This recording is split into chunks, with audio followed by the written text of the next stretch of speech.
Як пакаралі чыноўніцу вінаватую ў трагічнай гісторыі, дзе знайшлася былая сяброўка Лукашэнкі, а таксама якія новыя факты і новыя пытанні з'явіліся вакол сітуацыі з немцам, якому далі найвышэйшую меру ў Беларусі. Вітаем, сябры! Гэта наша Ніва, і зараз мы ўсё вам раскажам.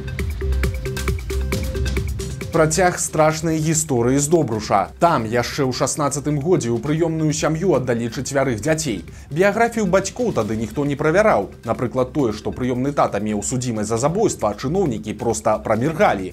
Прытым, што па законе наяўнасць крымінальнага мінулага цалкам забараняе афармляць апеку такім людзям. І ўсё скончылася бядою. Гэты мужчына пачаў гвалтаваць 8гадовую прыёмную дачку. Спачатку рабіў гэта сам, а пасля разам з пляменнікам і родным сынам сваёй жонкі. Гэты кашмар працягваўся аж 4 гады, прычым дзяўчынка прасіла сацработнікаў, каб яе забралі з гэтай сям'і, але просьбы ігнараваліся. Даходзіла нават да страшнага абсурду. Вось, напрыклад, як адрэагаваў на скаргі дзяўчынкі педагог-псіхолог. Яго праца з дзіцём скончылася тым, што няшчасная малая пісала бацьку-гвалтаўніку лісты, дзе прасіла ў яго прабачэння. Страшныя падрабязнасці ўсплылі толькі тады, калі дзяўчынка не змагла больш трываць і збегла з сям'і.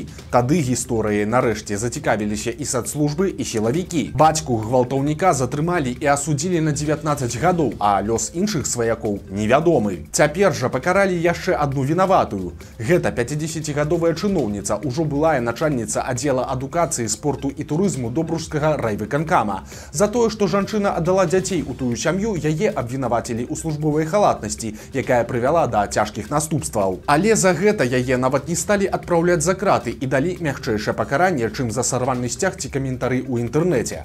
Чыноўніца атрымала 2,5 гады калоніі пасялення. Імкліва развіваецца сітуацыя вакол асуджанага на расстрэл у Беларусі немца Рыка Крыгера. Прапагандыстка Людміла Гладкая нарэшце апублікавала свой раней анансаваны рэпартаж пра суд над немцам. І вось што там звяртае на сябе ўвагу. Як той казаў, сачыце за рукамі. Па словах Гладкай, Крыгер прыехаў у Беларусь 2 кастрычніка 23 года, каб правесці ў Асіповічах разведку і зрабіць здымкі нейкіх вайсковых аб'ектаў. Далей, 4 кастрычніка ён робіць здымкі тэрыторыі вайсковай часткі 97-115 і вайсковай тэхнікі. На наступны дзень ён робіць фотаздымкі участка чыгуначных пуцей, вагонаў і пагрузачнай платформы побач з чыгуначнай станцыі Азярышча, пасля чаго адпраўляе даныя свайму куратару па імені Мікалай. Затым Крыгер атрымлівае каардынаты і фота тайніка з самаробнай выбуховай прыладай, а таксама інструкцыю па яе усталёўцы на чыгунцы. Прычым тайнік для Крыгера быў проста ў сталіцы, пад апорай ЛЭП у лесапасадцы Першамайскага раёна Мінска. Далей немец бярэ гэтую выбухоўку і усталёўвае яе на чыгуначных пуцях станцыі Азярышча. Справаздачыцца пра гэта куратару і вяртаецца ў свой мінскі гатэль. 6 кастрычніка немец плануе ляцець з Мінска ў Баку. Уначы 5 кастрычніка адбываецца выбух, прычым, як сцвярджае Гладкая, якраз перад прыбыццём на станцыю пасажырскага цягніка.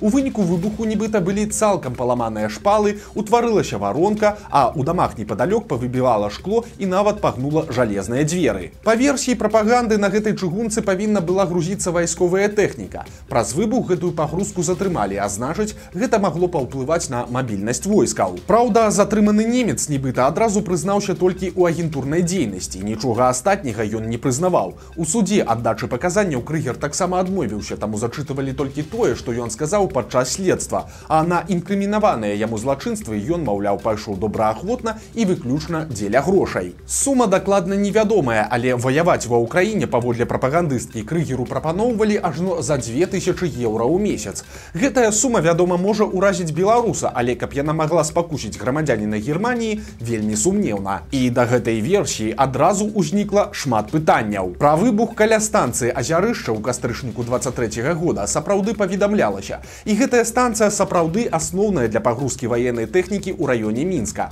Але ж пасля выбуху ўлады проста замаўчалі гэтую гісторыю і прапагандзе далі каманду загаварыць пра яе толькі цяпер, калі ўсплыла гісторыя пра прысуд Крыгеру. Таксама у незалежнай суполцы чыгуначнікаў ёсць некалькі заўваг да версіі прапаганды. Па-першае, выбухоўка спрацавала роўна ў той момант, калі па графіку ніякіх цягнікоў побач не было. Па-другое, выбуховую прыладу заклалі не на асноўных чыгуначных шляхах, а на другасных. І па-трэцяе, цяпер прапаганда гаворыць пра жудасныя наступствы выбуху, але ж пасля яго нават не было перапынку ў руху цягнікоў. Усе яны ішлі праз Азярышча становішча па раскладзе. Ну і апошні момант.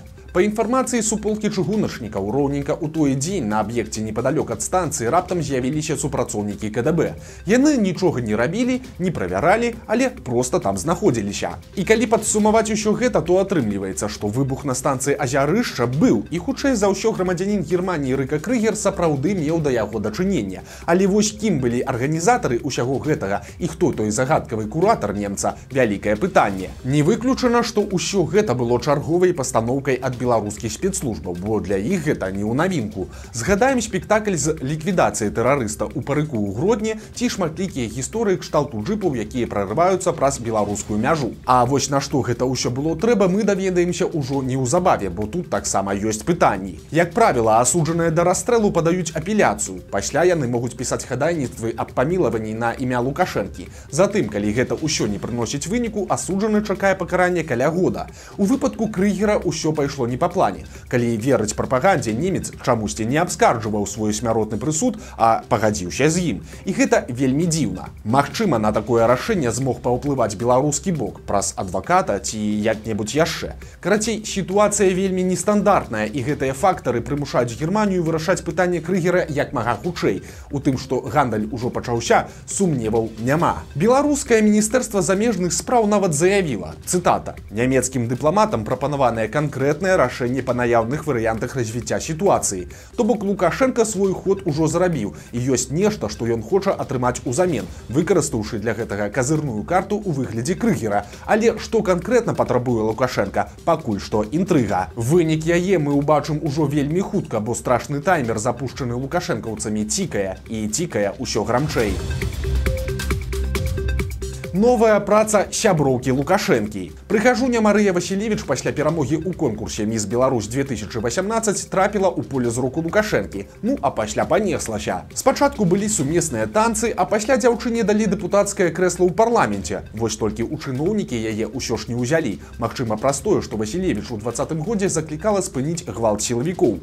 У выніку пасля сканчэння дэпутацкіх паўнамоцтваў дзяўчына засталася па-за ўладай. Ёй не сталі прапаноўваць нават дэкаратыўную пасаду. І цяпер Марыя ўсплыла на тэлебачанні. Яна стала вядучай калыханкі. Праўда, не выключана, што цяпер ёй прыйдзецца расказваць казкі не толькі беларускім дзецям, а яшчэ і дарослым, бо героі калыханкі бяруць удзел і ў прапагандысцкіх мерапрыемствах. Напрыклад, акцёр Уладзімір Варанкоў, які лялькаводзіць медведзянём Топай, разам з сёстрамі Груздзевымі ездзіць на так званыя дыалогавыя пляцоўкі пад назвай «Разам з мастацтвам». Падчас такіх сустрэч артысты расказваюць простым людзям пра тое, як добра жыць у Беларусі.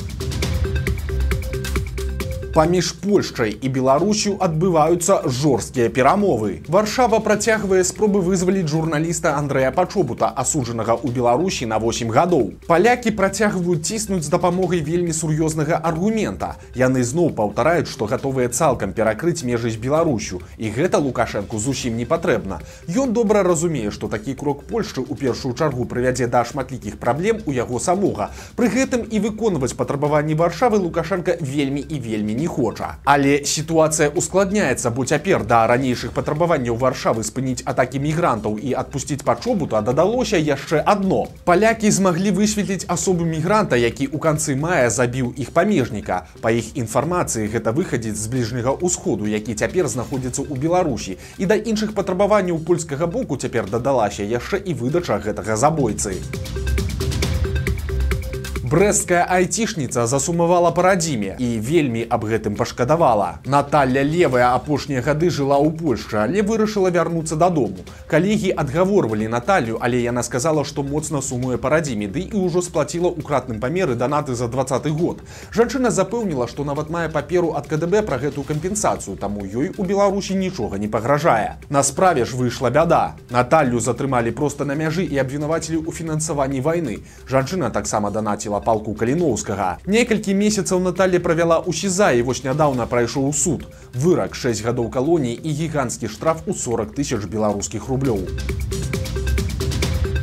Жудасная гісторыя адбылася ў Барысаве. П'яны мужчына завітаў у госці да сваей цешчы. Там ён заўважыў сабаку, узяў яго на рукі і кухонным нажом адрэзаў таму вушы. Свой учынак мужчына патлумачыў тым, што такім чынам хацеў дапамагчы жывёле. Маўляў, у сабакі пайшоў працэс гніення вушэй. У выніку цешча пайшло ў міліцыю і на зяця завялі крыміналку за жорсткае абыходжанне жывёлай. Цяпер прайшоў суд і гора-ветэрынара прыгаварылі да арышту на 3 месяцы. Гэтыя птушкі здзівілі ўсіх. У полі пад Гроднам заўважылі маштабную тусоўку буслоў. Агулам там сабралося каля 5 сотень птушак, і аказалася, што нічога незвычайнага тут няма. Як патлумачылі спецыялісты парталу онлайнер, гэта птушкі, у якіх не атрымалася размнажэнне ў гэтым сезоне, а таксама моладзь. Цяпер яны адпачываюць, выбіраюць месца для будучага гнездавання і, магчыма, прыглядваюць некае кінутае гняздо для свайго халастога жыцця. Чарговая блогерка параўнала, як выраслі цэны і не змагла стрымаць эмоцый. Жанчына выклала ў TikTok, як змяніліся кошты тавараў у еўраопце за 2 гады. Некаторыя пазіцыі падаражэлі аж на 30%, а некаторыя нават больш. Показываю, сахар был рубль 72, стал 2,69. Дейзик был 4,89, стал 8,63. Это охренеть. Шампиньоны 2,56 стали 5,15, блин. Филе 11,16 стали 13,60, ну еще ладно. Фарш 9,49 стал 13,55. Сгущенка подорожала на рубль. Сыр был 2,74, стал 4,09. Масло 3,53, стал 5,04. Хлеб рубль 51, стал рубль 74. Масло подсолнечное 4,68, стал 5,54. Ватные диски рубль 89, 3,29. Я в вахерах. Вось такія навіны аўторка. Подписывайтеся на канал, ставьте лайки альбо дызлайки и выказывайте заўвагі ў каментарах. И, конечно, читайте нашу Ниву, глядите нашу Ниву и любите Беларусь. До сустрэчы заўтра.